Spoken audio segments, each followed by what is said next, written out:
आता काँग्रेसच्या गोटातून एक मोठी बातमी आहे। काँग्रेसचे नेते विजय वडेट्टीवार यांनी मनसे सोबत जाण्याचे संकेत दिलेत का असा प्रश्न उपस्थित होतोय।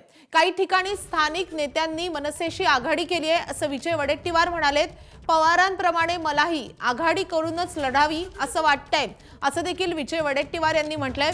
मनसेबाबत जी काही काँग्रेसची भूमिका आहे याविषयी त्यांना विचारलं असता त्यांनी हे विधान केलेले आहे। त्यामुळे आता विजय वडेट्टीवार यांनी मनसेसोबत जाण्याचे संकेत दिलेत का असा प्रश्न या निमित्तानं उपस्थित होतोय।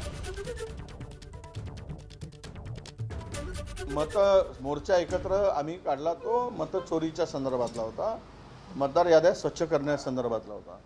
शेवट आयडियोलॉजीचा विषय जो येतो तिथे मनसेशी आमची वैचारिक आयडियोलॉजी किंवा आमच्या विचारधारा पक्षाशी जुळत नाही, त्यामुळे त्या ठिकाणी तो विषय आलेला असावा। पण पवार साहेबांनी जी भूमिका घेतली की आपण आघाडीत लढलो पाहिजे, त्या संदर्भात आपण सगळे मिळून भाजपला हरवण्यासाठी, भाजपसारख्या या धर्मांध शक्तीला संपवण्यासाठी एकत्र येण्याची आवश्यकता आहे आणि त्या संदर्भात आम्ही सकारात्मक आहोत असं माझं मत आहे। ना असं आहे की काही ठिकाणी मनसेबरोबर आमच्या महाराष्ट्रातील काही भागामध्ये आघाड्या बनवून ते पुढे गेलेले आहेत। त्यांना वाटतं की ते भाजपला हरवायचं आहे तर आपण पुढे जाऊ। काही ठिकाणी लोकांनी ठरवलं की नाही जायचं, आम्ही स्थानिक पातळीवर सोडलं आहे। पण पवार साहेबांची भूमिका नक्की सकारात्मक आहे, त्या संदर्भात थोडासा विचार झाला पाहिजे अशी आमच्या लोकांची भूमिका आहे। या संदर्भात चर्चा सुरू आहे। तर वडेट्टीवारांनी एक प्रकारे थेट संकेतच दिलेले आहेत। या संदर्भात बोलण्यासाठी मनसेचे नेते अविनाश अभ्यंकर सध्या आपल्या सोबत आहे। अविनाश अभ्यंकरजी, तुमचं स्वागत आहे एबीपी माझावर। तुम्ही वडेट्टीवारांची प्रतिक्रिया ऐकली असेल। पवारांचं जे मत आहे त्याप्रमाणे मलाही मनसेला सोबत घेऊन निवडणूक लढावी असं वाटतं असं वडेट्टीवार म्हणतात। खरं तर हेच वडेट्टीवारांनी काही दिवसांपूर्वी मुंबईमध्ये स्वबळाचा नारा दिला होता। मात्र गेल्या काही दिवसांमध्ये ज्या काही घडामोडी घडतायत ते पाहता आता वडेट्टीवारांचं मत काहीसं बदललेलं दिसतंय। तुम्हाला काय वाटतं या संदर्भात? नाही, याच्यामध्ये कसं आमच्या पक्षाकडनं जर कुठलाही निर्णय घ्यायचा असेल तर तो फक्त सन्मान्य राजसाहेब ठाकरेच घेतील। सन्मान्य पवारसाहेब असतील किंवा सन्मान्य वडेट्टीवारजी असतील, नक्कीच त्यांच्या वक्तव्याचा आम्ही सगळेजण आदर करतो। ही महाराष्ट्राची राजकीय संस्कृती आहे। परंतु जर कुठला निर्णय घ्यायचा असेल वर्तमानात किंवा भविष्यात तो फक्त राजसाहेब ठाकरेच घेतील।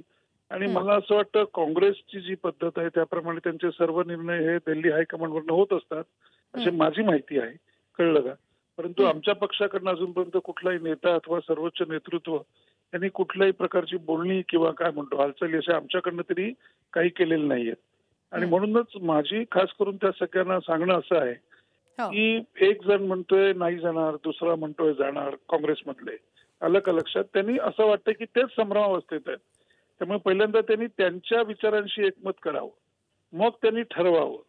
त्याच्यानंतर आमच्या पक्षाचे सन्मान्य अध्यक्ष राजसाहेब ठाकरे ठरवतील काय करायचंय काय करायचं नाहीये। तसं मी आपणास सांगितलं की कुठलाही निर्णय घेण्याचे अधिकार हे फक्त आणि फक्त राजसाहेब ठाकरेच आमच्या पक्षाकडनं घेतील। हो, खरं तर अविनाशजी, तुम्ही कायमच ही भूमिका मांडता की तुमच्या पक्षाचा जो काही निर्णय असेल ते राज ठाकरेच घेतील। मात्र तुमच्या बैठका होत आहेत वारंवार, आता ज्या काही राजकीय घडामोडी घडतायत तर त्यावर तुमच्या बैठकांमध्ये विचार मंथन तर होत असेल। राज ठाकरे एकूणच कुठल्या बाजूचे आहेत, म्हणजे त्यांचं काय मत आहे? फक्त ठाकरे बंधूंनी युती करावी की महाविकास आघाडी सोबत जावं, काय त्यांचं मत आहे, म्हणजे हे तरी तुम्ही सांगू शकता का? हो, नक्की सांगू शकतो। आम्हाला सगळ्यांना, अगदी कार्यकर्त्यांपासून ते नेत्यांपर्यंत आम्हा सर्व महाराष्ट्र सैनिकांना राजसाहेबांनी मुभा दिलेली असते की आमचे विचार मांडण्याचे। परंतु एक लक्षात घ्या, राजसाहेब ठाकरे जो निर्णय घेतील ते महाराष्ट्राच्या, मुंबईच्या महानगरपालिकांच्या, इतर सर्व महानगरपालिकांच्या हा नवनिर्माणाचा असेल।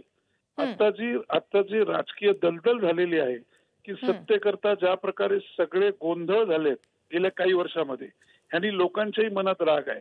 आणि जसं आपल्याला नागरिक शास्त्रात शिकवलं जातं की कुठल्याही निवडणुका ह्या 5 वर्षांनी झाल्या पाहिजेत, त्या निवडणुका आता जवळपास 8 वर्षांनी होत आहेत महानगरपालिकांच्या। जिल्हा परिषदा, नगर परिषदा जवळपास 7-8 वर्ष उशिराने होत आहेत। आणि ह्याच्यामुळेच आज महाराष्ट्राची आज अवस्था, मुंबईसारखं आपण जर बघितलं तर आज 75,000 कोटींचं बजेट जवळपास असलेली महानगरपालिका आहे आणि तिथे गेल्या 3 वर्षात त्याला कोणी वालीच उरलेलं नाहीये।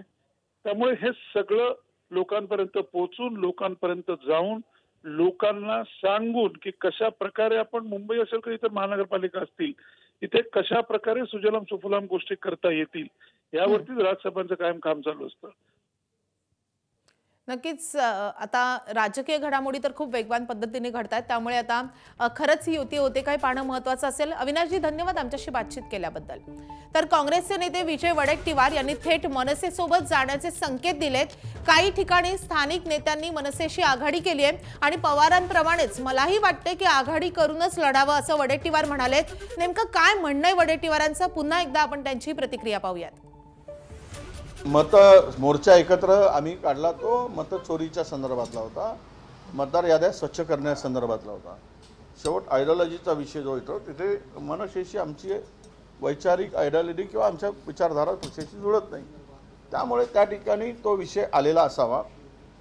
पण पवारसाहेबांनी जे भूमिका घेतली की आपण आघाडीत लढलो पाहिजे, त्या संदर्भात आपण सगळे मिळून भाजपला हरवण्यासाठी, भाजपसारख्या या धर्मांध शक्तीला संपवण्यासाठी एकत्र येण्याची आवश्यकता आहे आणि त्या संदर्भात आम्ही सकारात्मक आहोत असं माझं मत आहे. ना असं आहे की काही ठिकाणी मनसेबरोबर आमच्या महाराष्ट्रातील काही भागामध्ये आघाड्या बनवून ते पुढे गेलेले आहेत. त्यांना वाटतं की ते भाजपला हरवायचं आहे तर आपण पुढे जाऊ. काही ठिकाणी लोकांनी ठरवलं की नाही जायचं, आम्ही स्थानिक पातळीवर सोडलं आहे. पण पवारसाहेबांची भूमिका नक्की सकारात्मक आहे, त्या संदर्भात थोडासा विचार झाला पाहिजे अशी आमच्या लोकांची भूमिका आहे. या संदर्भात चर्चा सुरू आहे. तर ठाकरेंच्या शिवसेनेचे खासदार अनिल देसाई सध्या फोनवरून आपल्या सोबत आहेत. अनिल देसाईजी, तुमचं स्वागत आहे. तुम्ही वडेट्टीवारांची प्रतिक्रिया ऐकली असेल. खरं तर अशी बातमी येत होती की तुमच्याकडून एक नेता काँग्रेसच्या वर्षा गायकवाड यांच्या भेटीला गेलेले होते. या ज्या काही भेटीगाठी सुरू आहेत पडद्यामागे, त्यानंतर आता काँग्रेसच्या नेत्यांची काही मत आहे ते बदललंय का? तुमचं काय म्हणणं आहे यावर? काय भूमिका आहे तुमच्या पक्षाची? काँग्रेसच्या भूमिका या काँग्रेस नेत्यांतर्फे वैयक्तिकरित्या मांडल्या जात आहेत. त्यांनी या बाबतीमध्ये व्यवस्थित भूमिका पक्षातर्फे मांडावी. या बाबतीमध्ये महाविकास आघाडीचा जो निर्णय करायचा आहे तो शिवसेना पक्षप्रमुख आदरणीय उद्धवजी आणि शिवसेनेचे नेते सल्लामसलत करून उद्धवजी निर्णय देतील. मात्र अनिल देसाईजी, जे वडेट्टीवारांचं मत आहे की भाजपच्या विरोधात सगळ्यांनी एकत्र आलं तर फायदा होईल, तर ठाकरेंची पण तीच इच्छा आहे का? उद्धव ठाकरेंना मनसे आणि महाविकास आघाडी दोघांना एकत्रित येऊन ही निवडणूक लढवावी अशीच भूमिका आहे का? शिवसेना पक्षप्रमुख आदरणीय उद्धवजी योग्य तो निर्णय घेत आहेत. महाराष्ट्रामध्ये आता नगरपालिका नगरपरिषदांमध्ये सुद्धा ज्या आघाड्या वगैरे झाल्या या सगळ्या बघितल्या तर तिथे स्थानिक नेत्यांनी तिकडचं राजकारण, तिकडचं समाजकारण बघूनच घेतलेले निर्णय आहेत आणि त्याचं स्वागत उद्धवजींनी केलेलं आहे. उद्धवजींनी त्या प्रकारचे आदेश दिले होते. महानगरपालिकांच्या निवडणुकांसंदर्भातही जे निर्णय घ्यायचे ते उद्धवजी घेतील. अनिल देसाईजी, धन्यवाद आमच्याशी बातचीत केल्याबद्दल. एबीपी माझा, उघडा डोळे बघा नीट.